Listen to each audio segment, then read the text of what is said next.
Sir, ano yung plebo? At ano itsura ng tulugan nila? Sana po mapansin. Ang mga plebo ay yung may pinakamababang ranggo sa cadet corps. Sa opinion ko, isa ito sa pinakamahirap na stage pag naging kadete ka. Marami nga nagre-resign dito sa stage na to. Ito din yung unang taon mo bilang kadete.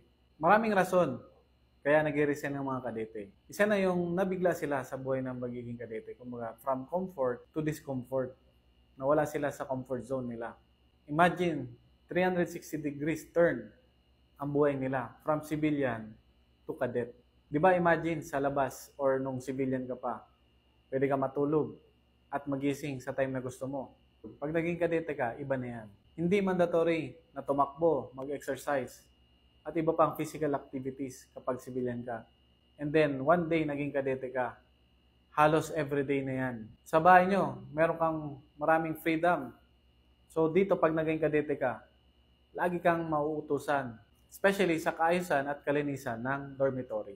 Dahil sa mga discomfort na naramdaman, doon nila naisip na gusto na nilang bumalik na maging civilian. Kaya nagre-resign sila.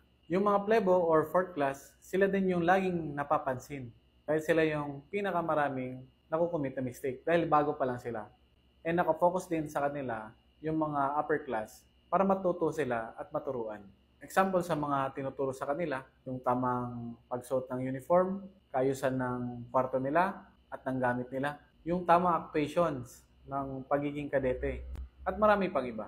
Pagdating naman sa tulugan ng mga plebo, wala namang pinagkaiba ito sa mga upper class. Ang tawag dito ay bunks. Pag hindi pa kayo nakakita ng ganito, parang double deck siya. So yun lang. Sana may natutunan ulit kayo. Kung may katanungan kayo, comment nyo lang. At sa mga bagong nanonood sa atin, follow for more.